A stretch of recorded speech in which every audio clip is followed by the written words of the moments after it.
Okay, ito na yung ating materialis na ikinat.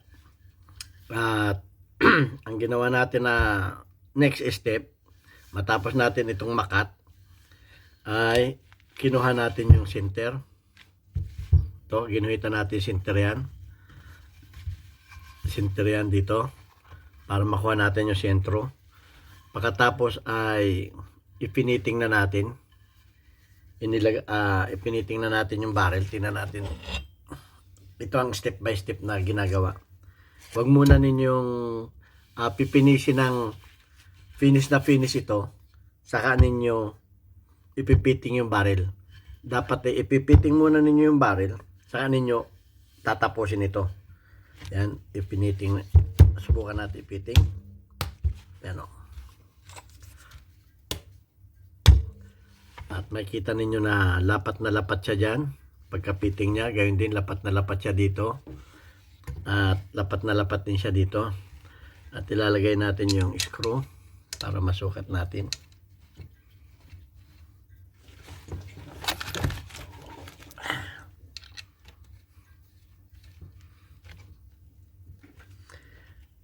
Pagkatapos niyan ay isusukat natin doon sa ginawa natin na pattern kung tumama ba yung kanyang alignment.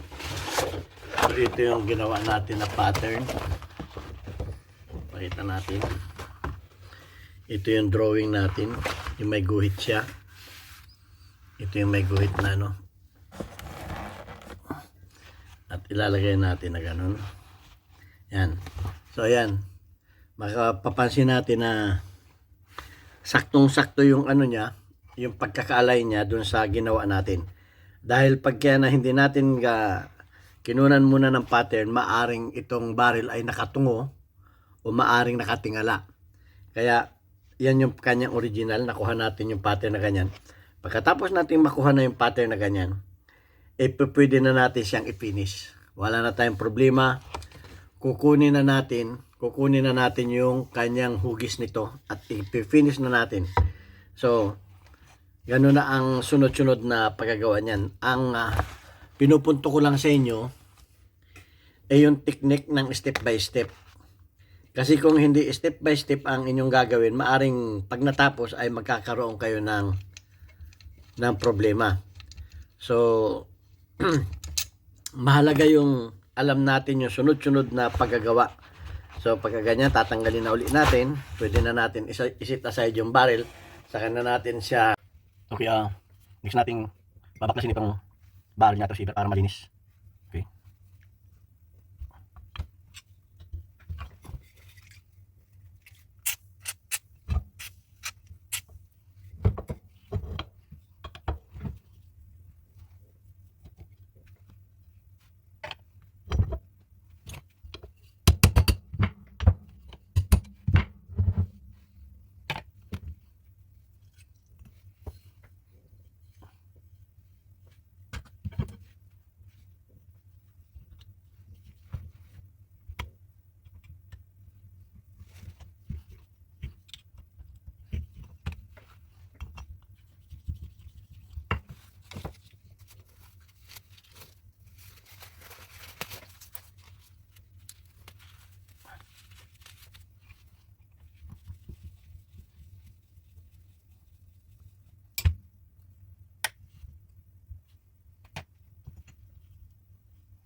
Kung wala kayong electric motor na grinder, pwede kayong gumamit nito. Yan. Sandpaper. Isang option pa to. Manual na. Gamitan natin ng manual. At ito ang aking pang finish. Okay. Lagay ko yung ano. Umpisa tayo sa number 100 na pang bakal na sandpaper.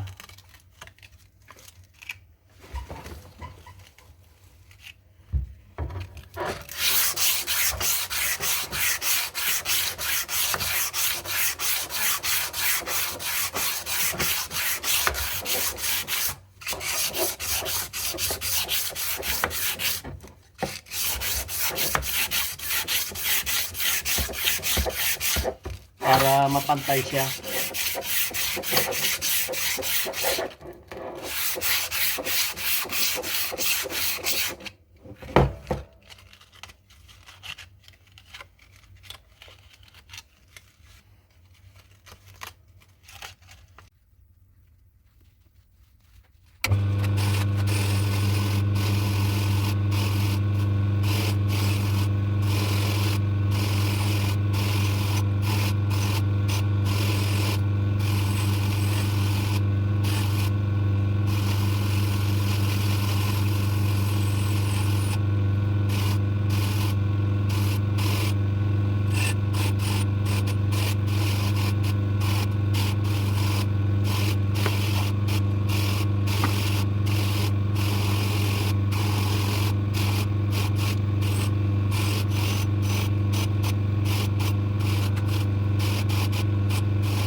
Okay, ipapakita ko sa inyo kung paano ginagawa ang pag-hot blowing. Kinakailangan nyo ng use oil, kinakailangan din niyo ng tubig, at kinakailangan niyo ng blue torch. Kung wala kayong acetylene, basta blue torch, pwede sa gasol.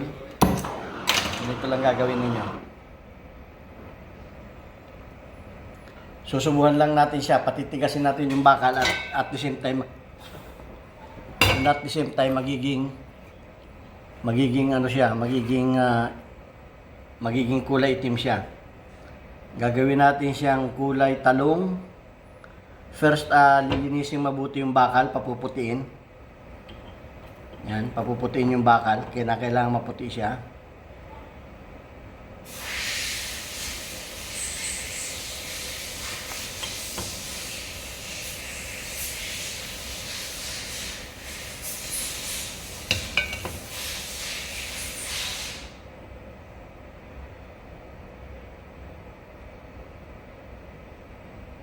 Yan, pag yung ano kulay kulay talong na, yung medyo pinkish na. Yan. Okay na siya. Ilulubog natin siya sa motor oil. Pwedeng use oil, pwedeng bagong langis.